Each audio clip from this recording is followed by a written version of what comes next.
Hi everyone. जैसे कि मैंने अपने पहले वीडियो में बोला था कि हम लोग प्री केयर और पोस्ट केयर के बारे में थोड़ा और डिटेल में बात करेंगे। सो बेसिकली हमको एग्जैक्टली क्या क्या चीज़ों का ध्यान रखना चाहिए if we are going for permanent makeup, whether you are going for brows, lips, scalp, eyeliner, anything. तो एग्जैक्टली क्या ध्यान में रखना चाहिए प्रोसीजर के पहले और प्रोसीजर के बाद। So let's first talk about pre care instructions. अगर आप कोई भी परमानेंट मेकअप प्रोसीजर के लिए जा रहे हैं तो एटलीस्ट एक हफ्ता पहले आपको कंसल्टेशन करना चाहिए, बिकॉज उसके रिलेटेड काफ़ी सारी चीज़ें होती हैं जो आपको पता चलेंगी और आपको इनफ टाइम मिलेगा वो सारी चीज़ें करने के लिए।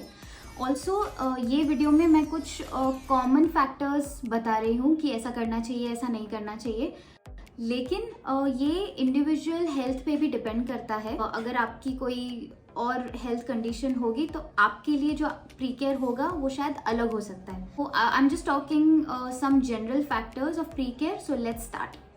The first is any other aesthetic treatment. कोई भी एस्थेटिक ट्रीटमेंट एटलीस्ट 2 से 4 महीने पहले आपको करना है, जैसे बोटॉक्स, फिलर्स, केमिकल पील्स या फेशियल्स। इसमें मिनिमम गैप आपको 2 महीना रखना ही पड़ेगा।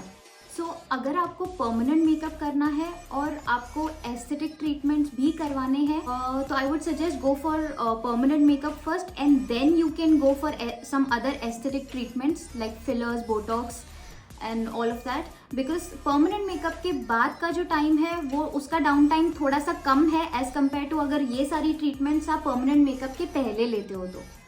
Second is tanning or sunbathing. You have to avoid sun tanning before your permanent makeup treatment. Third and the most important point is blood thinners. So basically permanent makeup से पहले आप कोई भी means of caffeine नहीं consume कर सकते हैं because it makes your blood thin. ना ही आप कोई पेन किलर्स ले सकते हो और कोई भी मेडिकेशन जो बेसिकली ब्लड थिन कर रही हो बॉडी में वो आप नहीं ले सकते हो, because since this is minimal invasive but still it's an invasive treatment. इसमें नॉर्मली नीडल घुमाने से ब्लीडिंग नहीं होता है, बट अगर आप ऐसी कोई मेडिकेशंस पे हो जो आपका ब्लड थिन करते हैं या आप एक टी एडिक्ट हो या कॉफ़ी एडिक्ट हो तो वो आपको अवॉइड करना चाहिए, बिकॉज वो बॉडी में जाके ब्लड को काफ़ी थिन करेगा और इसमें प्रोसीजर के बीच में ब्लीडिंग की पॉसिबिलिटीज बढ़ जाती हैं। फोर्थ इज वैक्सिंग, थ्रेडिंग और any sort of exfoliation on the skin is not really good right before the treatment, so that you have to avoid. And the last and the most important thing is you have to avoid any sort of exertion on the day of your treatment. For example, exercise, walking or anything, because I suggest that day you should keep yourself calm and you should be very peaceful and should come with a fresh mindset. So basically ये सारे जो भी pre care instructions हैं ये आपको at least 10 दिन या एक हफ्ते पहले से चालू कर देनी चाहिए। इसलिए ये बहुत ज़्यादा ज़रूरी है कि आप अपने आर्टिस्ट से एटलीस्ट एक हफ्ता पहले कंसल्ट करें। जितना पहले आप कंसल्ट करेंगे उतना आपके लिए अच्छा है। Alright, now let's talk about the post care part. So right after an hour you have to wash your face with a mild face wash or maybe by using a baby soap, and after that you have to apply A&D cream. This is a healing cream basically which you have to apply after the tattoo process. This will be given by the artist who is doing the procedure.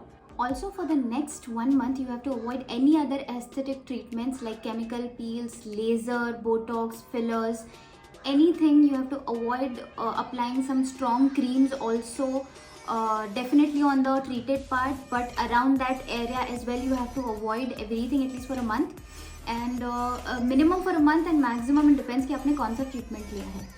So basically you have to avoid all sorts of creams, moisturizer, any oil based makeup, makeup remover, foundation, concealer, anything on that treated area except this cream.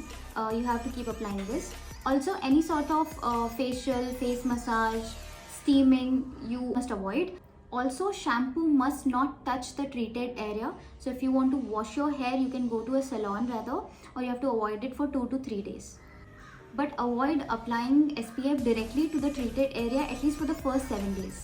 No sweat, consistent water, direct sunlight, shampoo must reach to the treated area. Also मैंने जो भी ये video में बताया है post care instructions के बारे में, ये भी डिपेंड करता है, ये भी मैंने बहुत ही जनरल फैक्टर्स बताए हैं ताकि आपको पता चले, ताकि आपको एक जिस्ट मिले कि आपको क्या क्या करना पड़ेगा अगर आप परमानेंट मेकअप करवा रहे हो तो। सो बेसिकली जितना अच्छे से आप अपना आफ्टर केयर करोगे उतना ज़्यादा आपका परमानेंट मेकअप रहेगा और चलेगा। बट इसमें ये भी डिपेंड करता है कि आप कौन सा ट्रीटमेंट ले रहे हो। मेजॉरिटी पॉइंट्स हमने कवर की हैं, बट एक दो पॉइंट ज़्यादा ऐड हो सकती हैं, डिपेंड करता है कि आपने कौन सा ट्रीटमेंट लिया है। So many things to remember, I know it's quite difficult. So मैं अपने क्लाइंट्स को एक आफ्टर केयर किट देती हूँ। अगर आपने ब्राउज करवाया है तो उसमें एक रेज़र होता है, A&D हीलिंग क्रीम होती है और आफ्टर केयर इंस्ट्रक्शंस होते हैं। And so for the lips, let's just talk about after care process in a gist. इसका जो भी सिटिंग्स होता है वो होता है 1 महीना या 1.5 महीने के गैप में, उससे पहले नहीं होता है। Because you get the final result in a month, it takes a whole month to give you proper final result. उसके बीच में उसका पूरा हीलिंग प्रोसेस चलता है, this feeling that happens with brows, lips. To know more about this, of course this is going to be my next video in detail, because this needs a detailed explanation. So aftercare process for lips and brows, this is going to be my next video. So please keep watching and thank you for watching this video.